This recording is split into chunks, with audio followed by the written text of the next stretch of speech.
Hello students, how are you? कैसे हो? आज करते हैं chapter number 2 electrochemistry. Students, electrochemistry कैसा है? तो कि इलेक्ट्रिकल कोई भी एनर्जी को यूज करके, इलेक्ट्रिकल एनर्जी को यूज करके हम उसमें से एनर्जी को यूज करके हम उसमें से केमिकल रिएक्शन कर सकते हैं। क्या कर सकते हैं? केमिकल रिएक्शन इसको कर सकते हैं। और केमिकल रिएक्शन को यूज करके उसमें से हम इलेक्ट्रिकल एनर्जी यूज बना सकते हैं। Clear students? दोनों देख लो आप।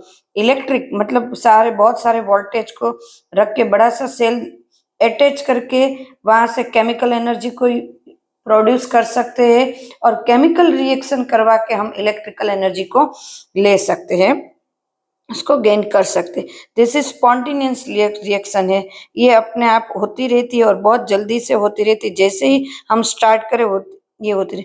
ये बहुत अच्छी है, एनवायरनमेंट के लिए सबसे ज्यादा अच्छी।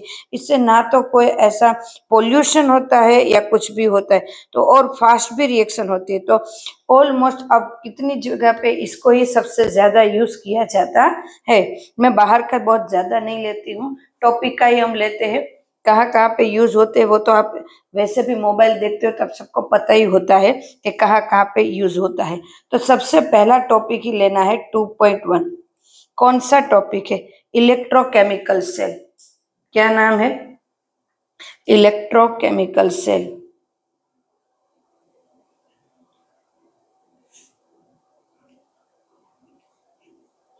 Clear student?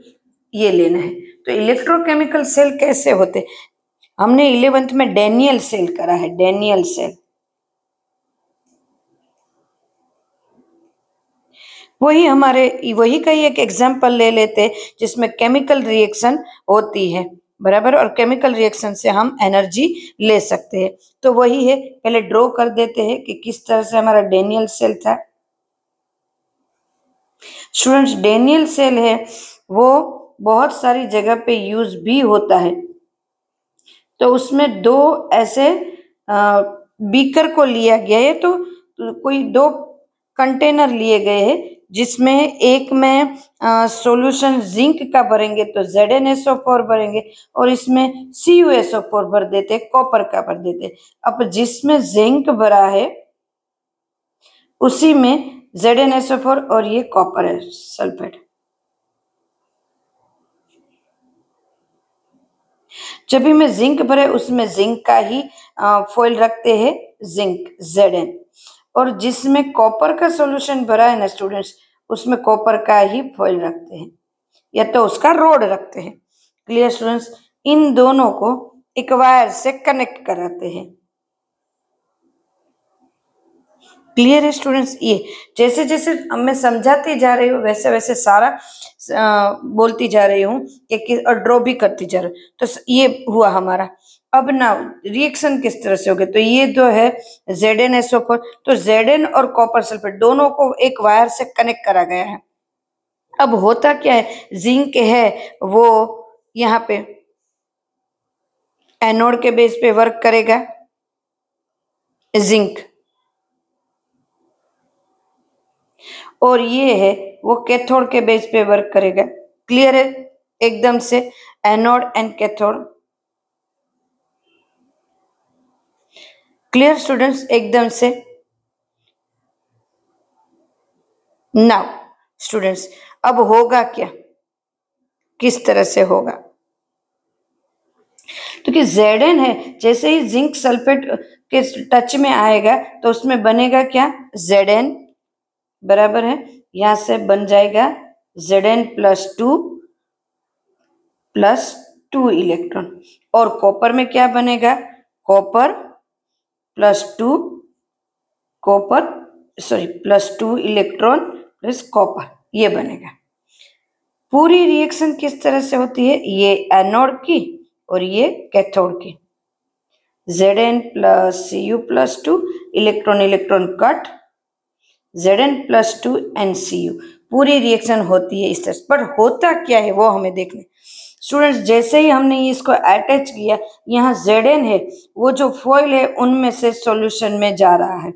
स्टूडेंट अच्छे से समझो, Zn जो है ये फॉइल या रोड जो भी हमने लिया है उसमें से सॉल्यूशन में जा रहा है, मतलब Zn में से सॉल्यूशन में जाना है उसको, तो Zn सॉल्यूशन क्या है, ZnSO4, मतलब Zn+2 and SO4-2, तो Zn बनेगा Zn+2 और 2 इलेक्ट्रॉन को रिलीज करेगा। जैसे ही वो रोड में से सॉल्यूशन में जाएगा क्या बनेगा, Zn+2 और 2 इलेक्ट्रॉन रिलीज करेगा। जैसे ही उसने 2 इलेक्ट्रॉन रिलीज किए, 2 इलेक्ट्रॉन यहाँ से यहाँ ऐसे जाएंगे, ऐसे।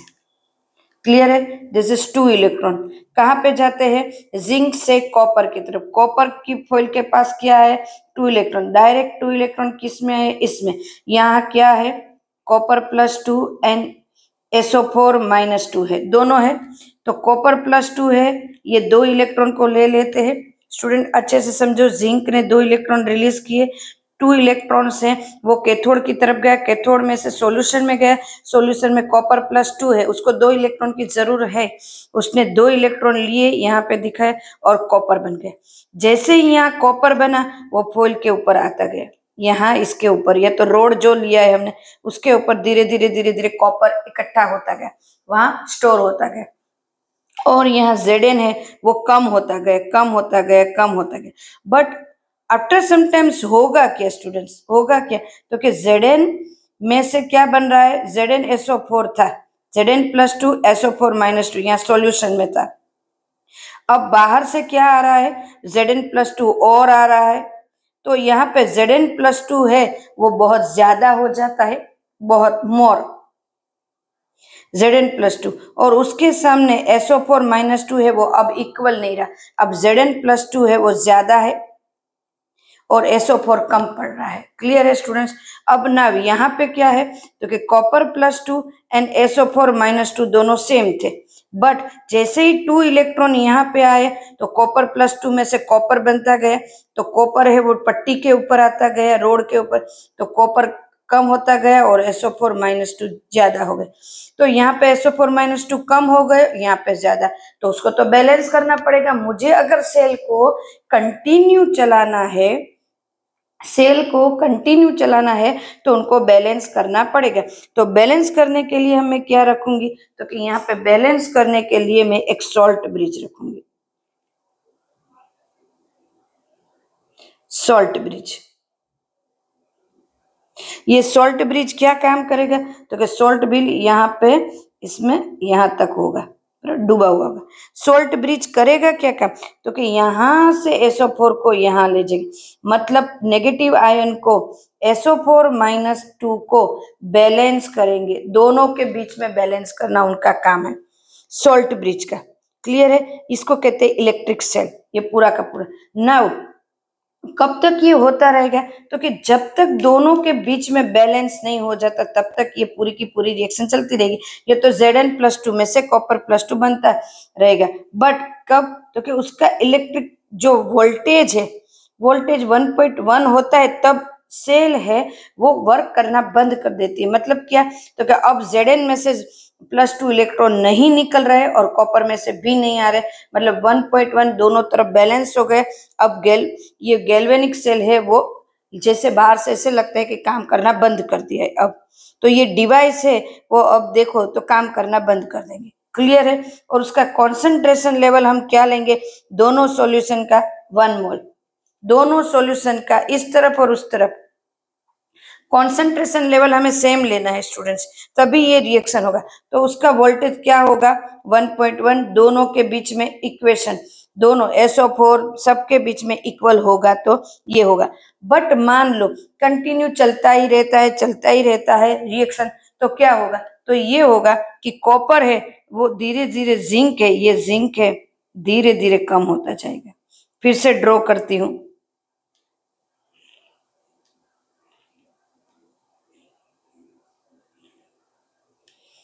और धीरे धीरे ये है, यहाँ पे बैटरी भी लगाते हैं करने के लिए, तो धीरे धीरे ये कम हो जाता है। जैसे इलेक्ट्रॉन इस तरह से बहुत ज्यादा हो गया, करंट करंट किस तरफ जाएगा स्टूडेंट्स? करंट इस तरफ। इलेक्ट्रॉन जहां जाते हैं उसके ऑपोजिट साइड करंट जाता है। क्लियर है? This is positive, this is negative, this is Z and this is copper. Solution. तो अब क्या होगा? कंटिन्यू चलता ही रहेगा, चलता ही रहेगा। तो अब धीरे धीरे इलेक्ट्रिक वैल्यू मतलब इलेक्ट्रॉन की वैल्यू जो है, ई पोटेंशियल की वैल्यू 1.1 से कम हो जाएगी धीरे धीरे। बराबर है? ये करता रहेगा, करता रहेगा। बट जैसे ही दोनों के बीच में स्टेबल होगा, ये दिखाया मैंने कि अब करंट चल ही नहीं रहा, जीरो। तो 1.1 हो गया। अब 1.1 जब तक नहीं होगा तब तक ये इधर से उधर, इधर से उधर होता ही रहेगा। जैसे ही 1.1 हो जाएगा, करंट पास होना बंद हो जाएंगे, इसको कहेंगे हम बैलेंस। बैलेंस हो जाएगा, अब इधर से उधर नहीं होगा। बट मुझे तो सेल चलाना ही है, सेल चलाना ही है। तो सेल चलाते रहूंगी तो क्या होगा? फिर से बाहर से करंट दूंगी। करंट देना मेरा चालू ही है, मतलब बैटरी इनके साथ कनेक्ट कर लिया है अब मैंने, और बैटरी से इसको बाहर से वोल्ट दे रही हूँ। सुनो, बैटरी से मैं बाहर से वोल्ट दे रही हूँ। Clear students? ये भी है, ये भी है, ये भी है। तो ये है जिंक और ये है कॉपर। नाउ अब क्या होगा? तो पहले बैलेंस हो गया था सब कुछ है। अब बाहर से जो करंट दे रही हूं तो यहां से इलेक्ट्रॉन रिलीज करेगा कॉपर। मतलब अब कॉपर क्या होगा?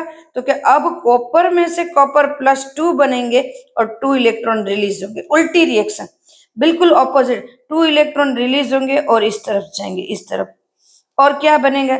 तो कि Zn+2 में से 2 इलेक्ट्रॉन लेंगे सॉल्यूशन और Zn बनेगा।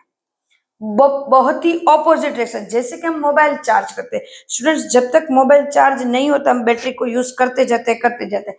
बट मोबाइल चार्ज करने के लिए बैटरी रिवर्स रिएक्शन करती है। इसीलिए तो हमारा जो इलेक्ट्रॉन यूज हो चुके हैं मोबाइल में भी, वो वापस से हम करंट उसको बाहर से उसको करंट देके मतलब कि उसको चार्ज करके उसमें इलेक्ट्रॉन के रिवर्स प्रोसेस करते हैं।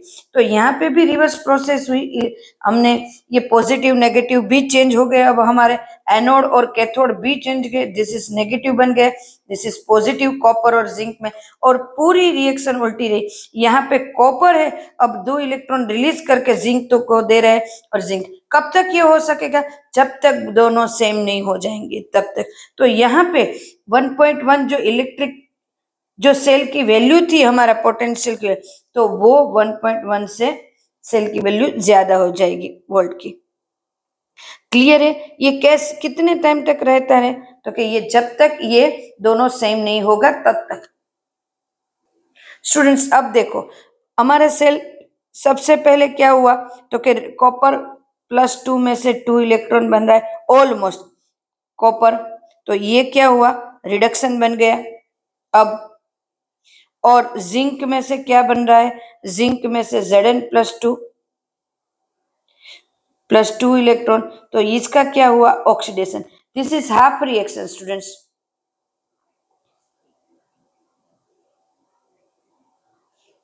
ये दोनों हाफ रिएक्शन। नाउ स्टूडेंट्स अब आगे करते हैं कि ये दोनों हाफ जो मैंने ये लिया था ना इतना सा, एक ये Zn फॉइल वाला, तो ये अकेला होता है। दिस इज हाफ सेल, इसको हाफ सेल बोलते हैं। 2 हाफ सेल को मैंने जब अटैच करा, ये 2 हाफ सेल को जैसे ही मैंने अटैच करा, ये एक सेल बन गया ना फुल सेल। तो 2 हाफ सेल को अटैच करते हैं तब ये बनता है। कभी कभी हाफ सेल में ये रिएक्शन को कंप्लीट न, या तो उसको लॉन्ग टाइम चलाने के लिए सॉल्ट ब्रिज को भी रखना पड़ता है। क्लियर है? और यहाँ पे जो एनर्जी रिलीज होती है वो गिब्स नाम के साइंटिस्ट ने उसको कैलकुलेट किया, तो वो एनर्जी को गिब्स एनर्जी कहते हैं, जो हमने 11th में कर लिया है। अब ये जो रिएक्शन होगी, एक का ऑक्सीडेशन होगा, एक का reaction. This is reduction, this is oxidation. और पूरी रिएक्शन को क्या कहेंगे? Redox reaction. तो ये है रेडॉक्स रिएक्शन स्टूडेंट्स, की पूरी रेडॉक्स रिएक्शन हो। दिस इज गैल्वेनिक सेल, इसको गैल्वेनिक सेल भी बोलते हैं, क्योंकि गैल्वेनिक ने भी बनाया, डेनियल ने भी सेम बनाया, तो इसको गैल्वेनिक सेल भी बोलते हैं। नाउ अब इन दोनों के बीच में जो इलेक्ट्रॉन का डिफरेंस होता है, इलेक्ट्रॉन का डिफरेंस मतलब कौन ज्यादा देगा, तो ये जिंक है, उसका फोर्स ज्यादा होता है स्टार्टिंग में, इसीलिए वो 2 इलेक्ट्रॉन दे रहा है, और कॉपर का उसकी कंपैरिजन में फोर्स कम होता है, इसीलिए कॉपर है इलेक्ट्रॉन को एक्सेप्ट कर रहे हैं। हम बोलते हैं जैसे कुश्ती लड़ते हैं, तो कुश्ती में क्या होता है, एक यहाँ दोस्त हैं, अब दोनों एक दूसरे को पुश करते हैं, तो एक का जिसका फोर्स ज्यादा होता है, मान लो इसका फोर्स कम है तो इस तरफ चले जाते हैं फोर्स देते देते, अगर इसका फोर्स कम होगा तो इस तरफ, ये Zn का फोर्स ज्यादा है इलेक्ट्रॉन का, तो वो दे रहा है, और कॉपर का कम है, तो उसकी कंपैरिजन में कॉपर कम है, तो कॉपर को लेना ही पड़ेगा। जब Zn का फोर्स कम हो जाता है तब कॉपर उसको देता है, जो हमने करा उल्टा भी। तो यहाँ जो फोर्स का डिफरेंस बन रहा है दोनों के बीच में, जो डिफरेंस बन रहा है उसको बोलते हैं cause cell potential. Clear students, what is cell potential? Cell potential इस दोनों का जो हम फोर्स देते हैं उसको कहते हैं सेल पोटेंशियल, उसको ईएमएफ से भी हम प्रेजेंट करते हैं, सेल इलेक्ट्रोमोटिव फोर्स, जो फोर्स लग रहा है उसको सेल इलेक्ट्रोमोटिव